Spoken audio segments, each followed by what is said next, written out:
Good morning and welcome to News for Hearing Impaired. I'm Shubhendu with my colleague Meera Bhatia. Let's begin with the headlines. Lockdown permitted to be relaxed from today by state governments to facilitate certain economic activities in non-containment zones, subject to conditions specified in Ministry of Home Affairs guidelines. Many states, including Delhi, Punjab, Telangana, decide not to ease lockdown.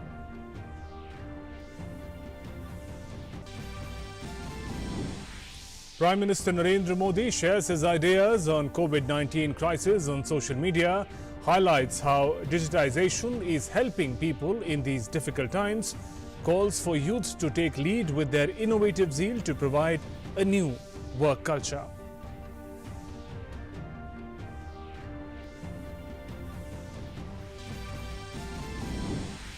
India slams Pakistan on Pak PM's comments on India's internal affairs. External Affairs Ministry says instead of concentrating on fighting COVID-19, Pakistan is making baseless allegations in order to shift focus from its own abysmal record of treating minorities.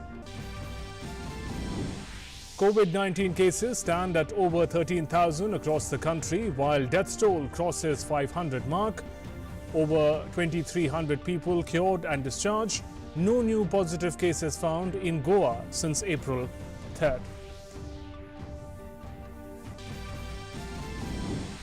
COVID-19 cases continue to spiral globally with more than 24 lakh cases and 1.65 lakh fatalities. In worst affected United States, death toll nears 41,000.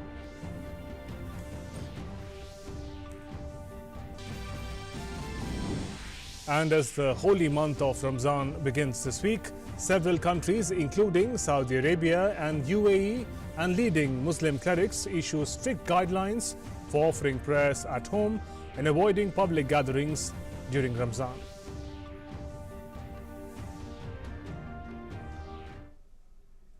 In the first easing of lockdown measures for COVID-19, hotels in Kerala, highway dhabas in Haryana, tea gardens in West Bengal and mining in Jharkhand will be among the establishments that will open for business from today as states across India partially lift curbs as part of a staggered reopening of the economy. The selective relaxation allowed by the centre during the second phase of nationwide lockdown, enforced till May 3rd, focuses on rural sector and daily wage earners and does not apply to so-called hotspot districts. It is to be noted that these easing of restrictions will not be applicable in the containment zones. The easing of restrictions in various sectors include all health services, including Ayush, all agricultural and horticultural activities, operations of fishing and marine and inland aquaculture industry, plantation activities such as tea, coffee, and rubber plantation with maximum of 50% workers, animal husbandry, financial sector, social sector, Manrega works with strict implementation of social distancing and face mask, public utilities, movement of loading and unloading of goods, cargo, inter and intrastate, online teaching, distance learning to be encouraged, supply of essential goods, commercial and private establishments, industries, industrial establishments, both government and private, construction activities, private vehicles for emergency services, medical and veterinary care, and for procuring essential commodities, and for personnel travelling to place of work in exempted categories as per instructions of state, union territory, local authority, and Office of Government of India and offices of state and union territory governments.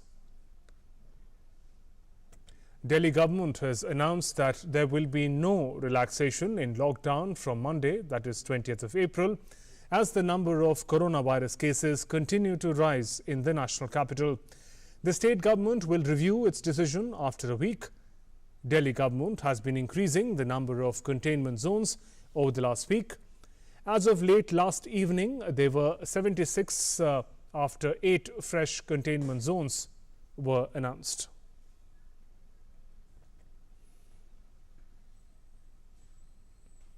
And Telangana Chief Minister K. Chandrasekhar Rao on Sunday announced that the ongoing lockdown in the state will continue till May 7th without any relaxations. The centre permitted certain relaxations after April 20th, but the state cabinet decided not to give any relaxation. The state cabinet would meet on May 5th to take further decisions after reassessing COVID-19 situation, as the state has recorded a total of 844 cases. Punjab Chief Minister Amrinder Singh announced on Sunday that the state will not relax the lockdown till May 3rd, and any decision on the way forward will be taken after an expert committee set up to formulate state's lockdown exit plan submits its report. Punjab government has directed Deputy Commissioners to ensure strict enforcement of the curfew in all districts and check availability of essential items. The state also asked officials to not issue curfew passes during the month of Ramzan that begins next week. As the nationwide lockdown continues, workplaces are shut. Millions of Indians are in their homes working through digital medium. Prime Minister Narendra Modi reached out to these people and shared his experiences as he too is working from his home in the time of lockdown. Prime Minister wrote a blog post titled "Life in the Era of COVID-19" on a popular website. In his post, he highlighted important points, including the need to be efficient and creative in these difficult times. The post reflected Prime Minister's spirit of turning adversity into opportunity. He called for the youth to take lead with their innovative zeal to provide a new work culture. This adversity can be a turning point in redefining business spaces and work culture. And Prime Minister Modi took to Twitter to hail contribution of small shopkeepers during the virus-induced lockdown in the country, and at the same time stressed on practicing social distancing to mitigate and combat the pandemic.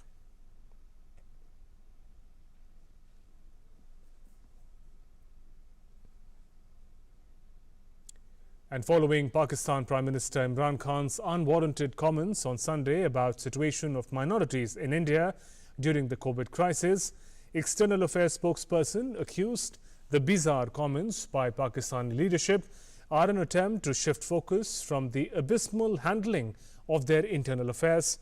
He further said that instead of concentrating on fighting COVID-19, they're making baseless allegations against their neighbors.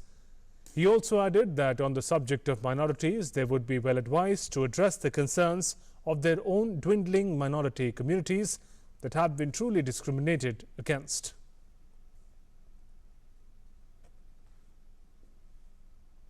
In the daily joint media briefing of Ministry of Health along with Ministry of Home Affairs and ICMR said that over 3,86,000 tests have been conducted in the country so far. The total number of confirmed cases in India stands at 16,116, with 2,302 people who have recovered so far. COVID-19 pandemic has claimed 519 lives in the country so far. Some good news is also lingering around the corner. There have been no new cases reported in 54 districts of 23 states in the past 14 days. 755 dedicated COVID-19 hospitals have been set up. Over 1,400 healthcare centers have also been established. There will be zero relaxation in containment zones and only selective relaxation outside containment zones from April 20th will be allowed. The ICMR said that 5 vaccines are in human trial phase and a high-level task force has been formed to work on drug testing and vaccine. Goa has become the first Indian state to rid itself of coronavirus, as all of its 7 patients who had earlier tested positive have recovered from the infection. Chief Minister of Goa, Pramod Sawant, said that the state had been strictly following the lockdown rules from the sealing of state borders to enforce the restrictions on the movement of people since January 22nd, the day when Prime Minister Modi announced Janata curfew. खुशी हो रही है कि गोवा में 0 cases Covid के after the 3 अप्रैल एक भी positive case नहीं मिली है और लास्ट पेशेंट जो था नेगेटिव आ गया है। मुझे अनाउंस करते वक्त कि गोवा में एक भी इस वक्त पॉजिटिव पेशेंट नहीं है, बहुत खुशी की बात है। मैं कॉन्ग्रेचुलेट करता हूँ हमारी पूरी कोविड हॉस्पिटल की team. The G20 health ministers held a virtual meeting on 19th April to further coordinate efforts in combating COVID-19. Ministers addressed the need to improve the effectiveness of global health systems by sharing knowledge and closing the gap in response capabilities and readiness. Union Health Minister Dr. Harshvardhan, who took part in the virtual meeting, said global health crisis has created an opportunity to dive deep into nature of what connects us all, while simultaneously providing us collective strength and wisdom to accomplish the unthinkable. In the meeting, the minister also said that India has been successful in tackling the public health emergency of international concern. He also emphasized on five-fold hallmark approach that India is following to combat corona pandemic.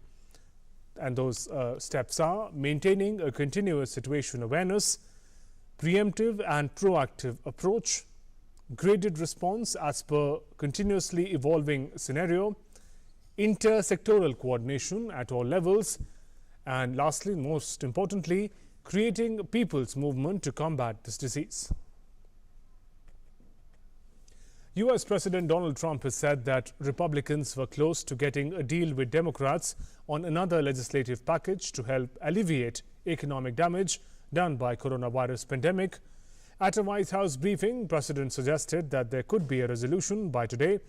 On their hand, governors of many states are clamoring for more tests to detect new infections as well as tests for immunity as part of their plans to reopen their states and economy.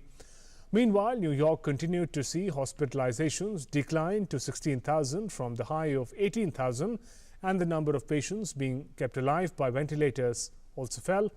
There were 507 new deaths, down from a high of more than 700 a day.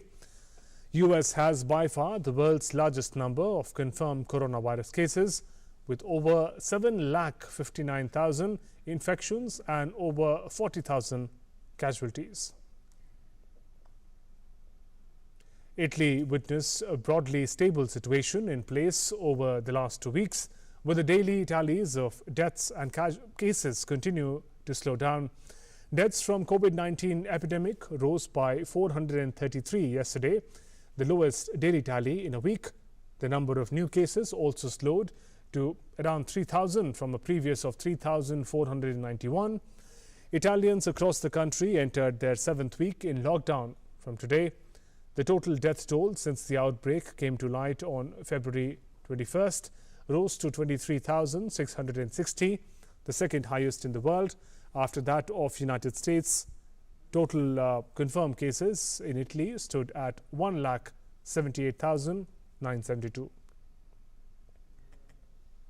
Spain's death count from COVID-19 has surpassed 20,450, while a total of 1,98,674 cases are registered in the country.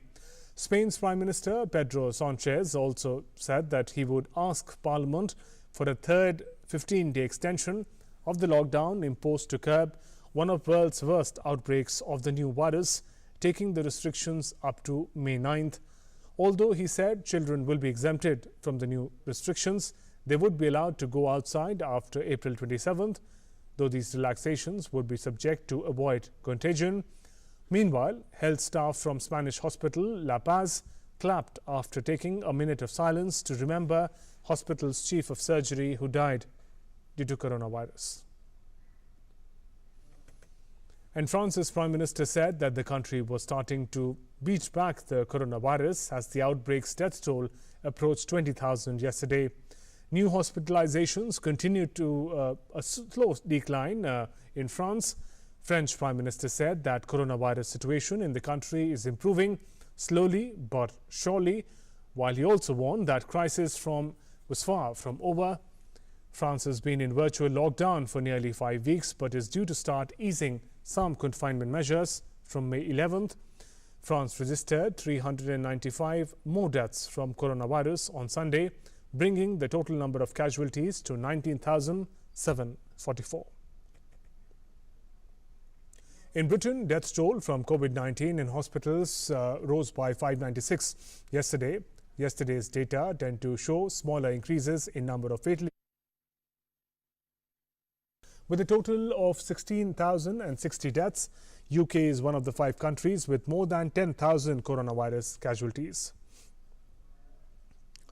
Meanwhile, UK Cabinet Minister Michael Gove has denied reports that the government was considering easing the restrictions within 3 weeks, with schools opening as soon as May 11th. He said any decision on lifting the lockdown would be based on advice from health experts. Meanwhile, a flight carrying personal protective equipment or PPE has been delayed in Turkey. The 84-ton shipment, including 400,000 surgical gowns, was due to arrive in UK on Sunday afternoon. The government hopes that the flight is expected to arrive by Monday evening.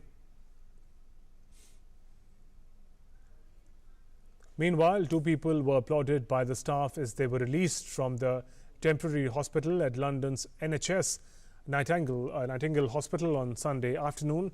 Workers of the hospital gathered outside to see off the patient, cheering and whooping as the ambulance carrying him drove off. They were the first people to be successfully discharged from the care since the hospital welcomed its first patients on April 7th. The emergency facility was built in only 9 days to boost COVID-19 treatment capacity in London. In Canada, at least 13 people, including a policeman, were killed in a shooting rampage in Nova Scotia on Sunday. 51-year-old person wearing a police uniform shot people in several locations across the Atlantic province. The 12-hour rampage ended in a car chase, and the attacker is also dead. Canadian Prime Minister Justin Trudeau described it as a terrible situation, while Nova Scotia Premier termed it as one of the most senseless acts of violence in the province's history. Mass shootings are relatively rare in Canada, which has tighter gun control laws than the United States. Israelis held demonstration at Tel Aviv against Prime Minister Benjamin Netanyahu on Sunday night under strict coronavirus restrictions. Thousands gathered at the rally wearing face masks, carrying black flags and keeping 2 meters away from each other. The demonstrators accused Netanyahu of destroying Israeli democracy and said their former ally, blue and white leader Benny Gantz, was allowing it to happen by seeking to join him in the government. Meanwhile, Netanyahu is negotiating a power-sharing deal with his political rival Benny Gantz to form a coalition government. In a matter of fact, Israel has reported more than 13,000 COVID-19 cases and 172 deaths. Some restrictions during the lockdown have been eased since Saturday.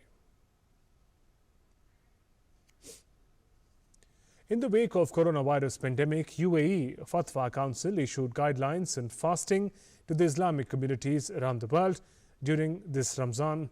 The Council warned against unusual practices and reminded that it is obligatory to follow authorities' instruction to avoid gatherings and to stop Friday prayers as a precautionary measure against communicable diseases, risk that increases with mass gatherings. The 5 fatwas issued by UAE Fatwa Council are as follows. It is permissible for COVID-19 patients and frontline workers while on duty and not to fast during Ramzan. Taraweeh prayers could be performed individually at home. However, man of the house may lead the prayer for his family. Eid al-Fitr prayer individually at homes or in group with their respective family members without a sermon, as congregation would endanger lives. Dhuhr prayer in place of Friday prayer, as it has its own congregational requirements. If such requirements are not met due to some obstacles, then it is no longer valid. On Zakat and Zakat al-Fitr, the Council said it is permitted to pay Zakat earlier. As the holy month of Ramzan begins later this week, in view of coronavirus pandemic, prominent Muslim clerics from Jammu region have appealed to people to stay in their homes and offer prayers at home. maintaining social distancing. जो हुकूमत ने यानी guideline दी है हमें social distance की और सेहत के एतबार से जो है अलग अलग रहने की, मस्जिदों को बंद करने की, रमज़ानुल मुबारक के महीने में हुकूमत या दुनिया का कोई आदमी आपको रोज़े रखने से नहीं रोक रहा, आपको नमाज़ पढ़ने से नहीं रोक रहा, आपको किसी चीज़ से नहीं रोक रहा। सिर्फ आपको रोक इससे रहे हैं कि आप जमा कहीं ना हो, गैदरिंग ना करें, आप सोशल डिस्टेंस रखें। कुछ जो इंतज़ाम किया गया है वो हमारी ही भलाई के लिए है और कुछ लोग इस तरीके से सोच रहे हैं कि हो सकता है कि सरकार की तरफ से हमारे ऊपर कोई प्रेशर डाला जा रहा है। ऐसा कुछ नहीं है। इसी वबा से बचने के लिए कि हम भी सेफ रहें और दूसरे भी सेफ रहें। कि जो ये बीमारी फैली हुई है इसके अंदर ख़ास करके गवर्नमेंट ने और जहाँ के हमारे यहाँ के मीडिया ने और सब ने जो है ये कहा है कि इसमें इनफरादी तौर ही रहा जाए और अपने घरों के अंदर ही रहा जाए।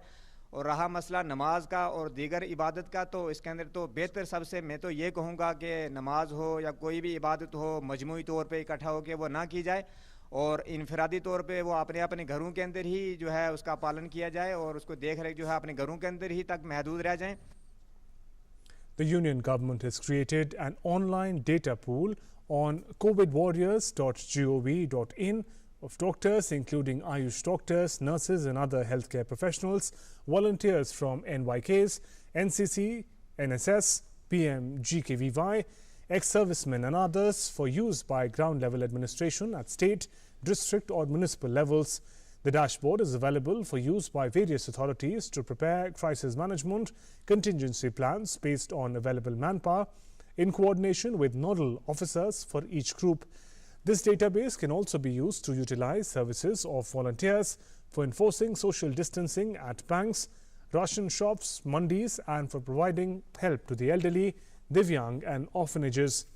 This will also help states and union territories to move human resources from one location to the other for their utilization. The letter also calls for the use of iGot online training module mounted on a special digital platform, integrated government online training portal for training and capacity building. It may be recalled that Government of India has constituted 11 empowered groups to formulate plans and provide solutions to address the challenges of COVID-19 outbreak in the country. And Maharashtra Chief Minister Uddhav Thackeray has reacted on the mob lynching incident reported from Palghar.